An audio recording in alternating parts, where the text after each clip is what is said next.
Bienvenidos a Audiolibros sin pretextos. En esta ocasión tenemos para ti el cuento corto El Monte de las Ánimas, escrita por Gustavo Adolfo Bécquer. Suscríbete para conocer el acervo que tenemos para ti. Que lo disfrutes. La noche de difuntos me despertó a no sé qué hora el doble de las campanas. Su tañido monótono y eterno me trajo a las mientes esta tradición que oí hace poco en Soria. Intenté dormir de nuevo, imposible. Una vez aguijoneada la imaginación, es un caballo que se desboca y al que no sirve tirarle de la rienda. Por pasar el rato me decidí a escribirla, como en efecto lo hice. Yo la oí en el mismo lugar en que acaeció, y la he escrito volviendo algunas veces la cabeza con miedo cuando sentía crujir los cristales de mi balcón, estremecidos por el aire frío de la noche. Sé de ello lo que quiera, ahí va, como el caballo de copas. 1. Atad los perros, haced la señal con las trompas para que se reúnan los cazadores, y demos la vuelta a la ciudad. La noche se acerca, es día de todos los santos y estamos en el monte de las ánimas. Tan pronto, a ser otro el día, no dejara yo de concluir con ese rebaño de lobos que las nieves del Moncayo han arrojado de sus madrigueras, pero hoy es imposible. Dentro de poco sonará la oración en los templarios, y las ánimas de los difuntos comenzarán a tañer su campana en la capilla del monte. En esa capilla ruinosa. Va. ¿Quieres asustarme? No, hermosa prima, tú ignoras cuánto sucede en este país, porque aún no hace un año que has venido a él desde muy lejos.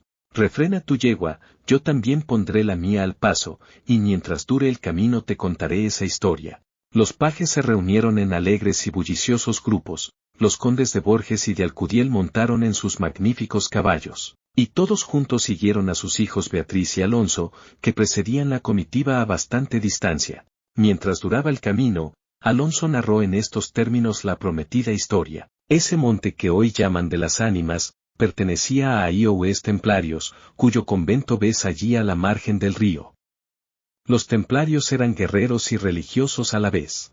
Conquistada Soria a los árabes, el rey los hizo venir de lejanas tierras para defender la ciudad por la parte del puente, haciendo en ello notable agravio a sus nobles de Castilla, que así hubieran solo sabido defenderla como solos la conquistaron. Entre los caballeros de la nueva y poderosa orden y los hidalgos de la ciudad fermentó por algunos años, y estalló al fin, un odio profundo. Los primeros tenían acotado ese monte, donde reservaban casa abundante para satisfacer sus necesidades y contribuir a sus placeres. Los segundos determinaron organizar una gran batida en el coto, a pesar de las severas prohibiciones de los clérigos con espuelas, como llamaban a sus enemigos.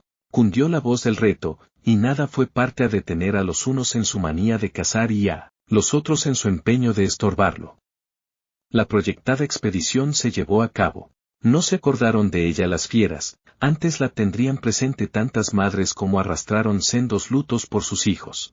Aquello no fue una cacería, fue una batalla espantosa, el monte quedó sembrado de cadáveres, los lobos a quienes se quiso exterminar tuvieron un sangriento festín. Por último, intervino la autoridad del rey, el monte, maldita ocasión de tantas desgracias, se declaró abandonado, y la capilla de los religiosos, situada en el mismo monte y en cuyo atrio se enterraron juntos amigos y enemigos, comenzó a arruinarse. Desde entonces dicen que cuando llega la noche de difuntos, se oye doblar sola la campana de la capilla, y que las ánimas de los muertos, envueltas en jirones de sus sudarios, corren como en una cacería fantástica por entre las breñas y los zarzales. Los ciervos braman espantados, los lobos aúllan, las culebras dan horrorosos silbidos, y al otro día se han visto impresas en la nieve las huellas de los descarnados pies de los esqueletos. Por eso en Soria le llamamos el Monte de las Ánimas, y por eso he querido salir de él antes que cierre la noche. La relación de Alonso concluyó justamente cuando los dos jóvenes llegaban al extremo del puente que da paso a la ciudad por aquel lado. Allí esperaron el resto de la comitiva, la cual, después de incorporárseles los dos jinetes, se perdió por entre las estrechas y oscuras calles de Soria.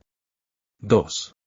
Los servidores acababan de levantar los manteles, la alta chimenea gótica del palacio de los condes de Alcudiel despedía un vivo resplandor iluminando algunos grupos de damas y caballeros que alrededor de la lumbre conversaban familiarmente, y el viento azotaba los emplomados vidrios de las ojivas del salón. Solas dos personas parecían ajenas a la conversación general, Beatriz y Alonso.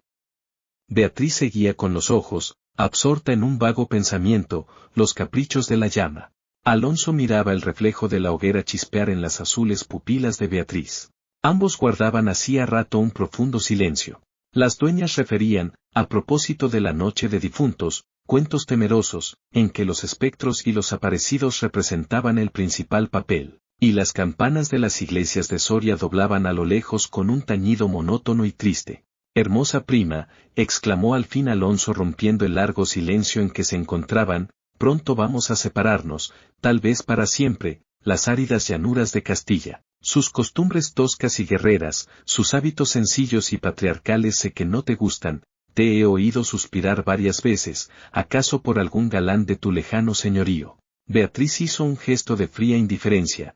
Todo un carácter de mujer se reveló en aquella desdeñosa contracción de sus delgados labios. «Tal vez por la pompa de la corte francesa, donde hasta aquí has vivido», se apresuró a añadir el joven. «De un modo o de otro, presiento que no tardaré en perderte, al separarnos. Quisiera que llevases una memoria mía. ¿Te acuerdas cuando fuimos al templo a dar gracias a Dios por haberte devuelto la salud que viniste a buscar a esta tierra? El joyel que sujetaba la pluma de mi gorra cautivó tu atención.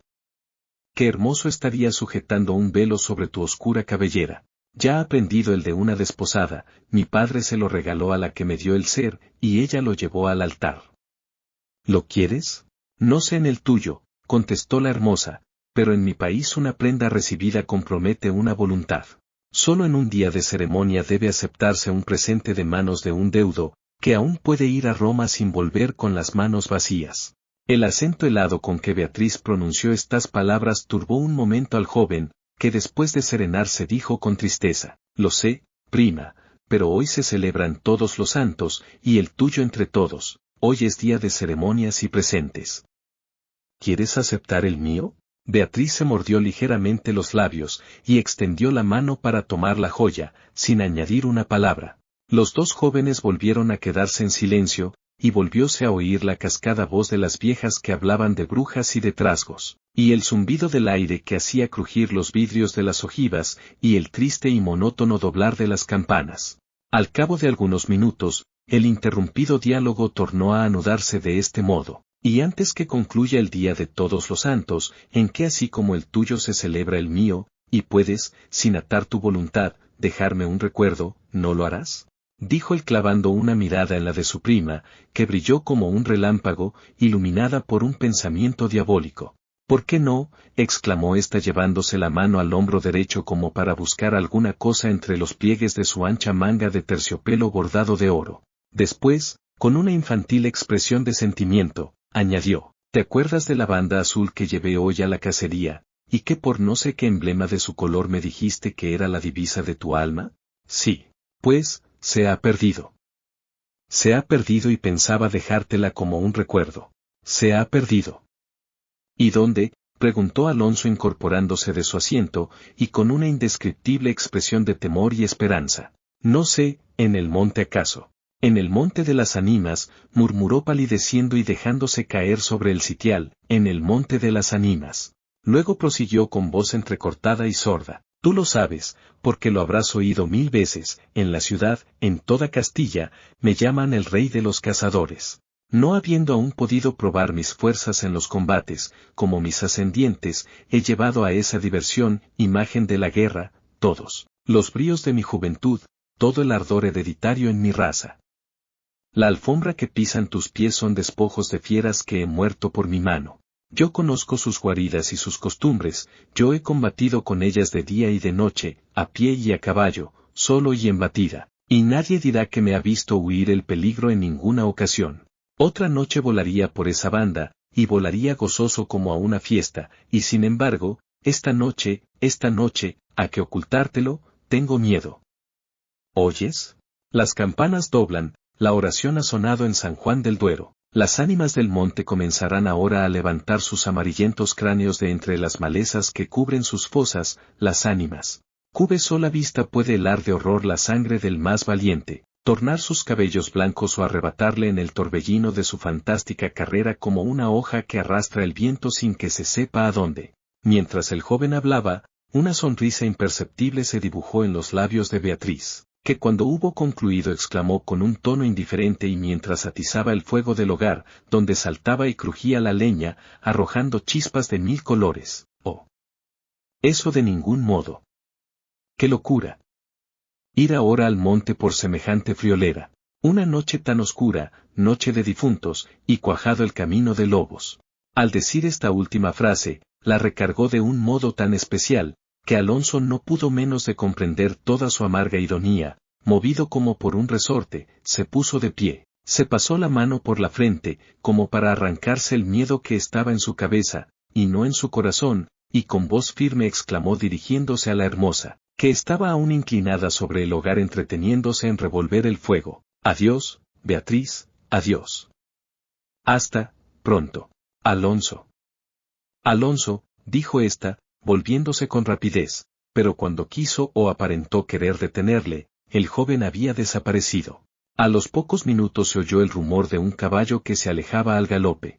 La hermosa, con una radiante expresión de orgullo satisfecho que coloreó sus mejillas, prestó atento oído a aquel rumor, que se debilitaba, que se perdía, que se desvaneció por último.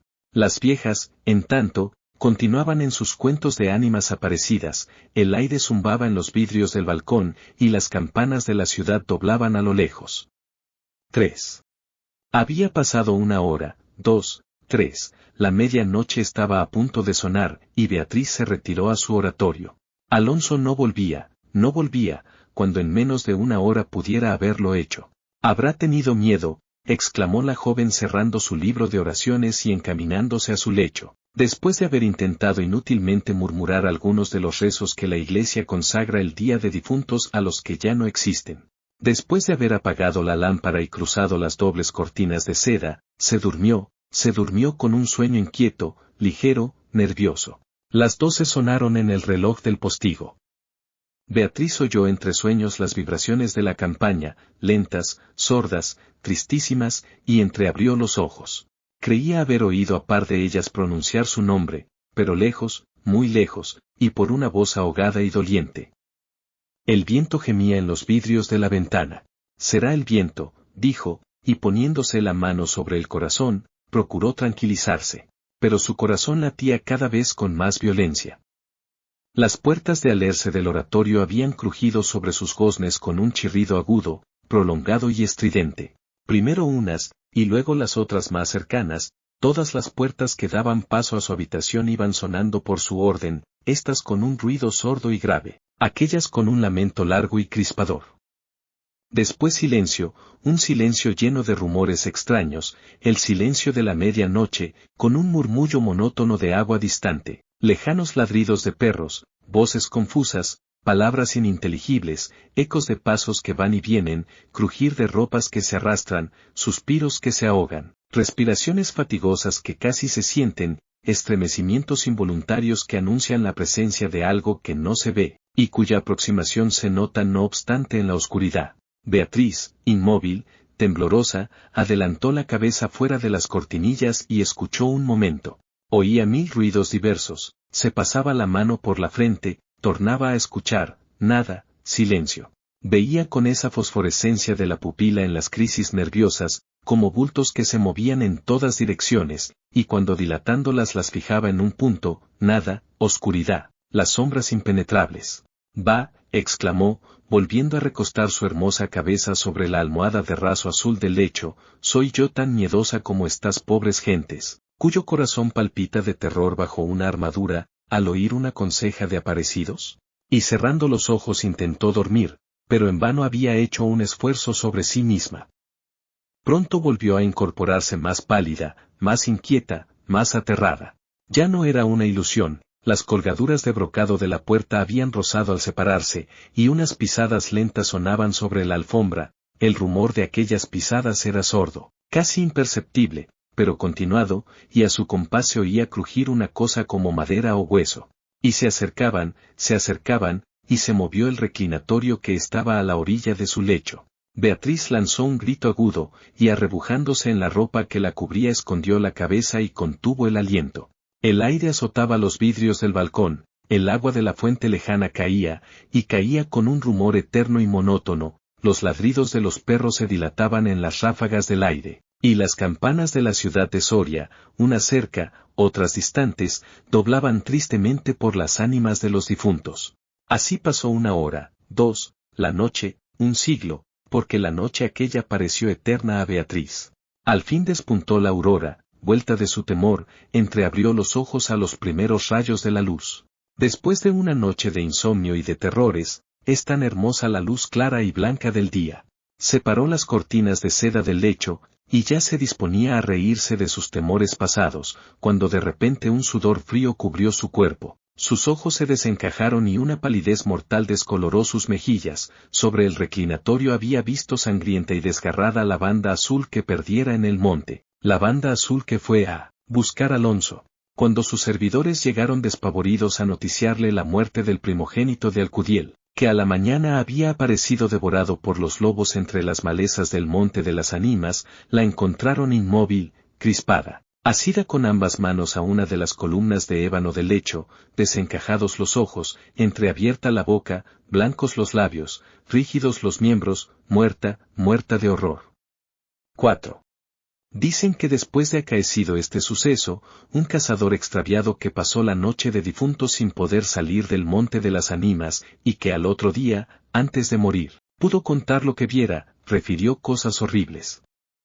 Entre otras, se asegura que vio a los esqueletos de los antiguos templarios y de los nobles de Soria enterrados en el atrio de la capilla, levantarse al punto de la oración con un estrépito horrible, y caballeros sobre osamentas de corceles, perseguir como a una fiera a una mujer hermosa, pálida y desmelenada, que con los pies desnudos y sangrientos, y arrojando gritos de horror, daba vueltas alrededor de la tumba de Alonso. Hemos llegado al final. Gracias por escucharnos. Suscríbete para conocer el acervo que tenemos para ti. Audiolibros sin pretextos. Hasta la próxima.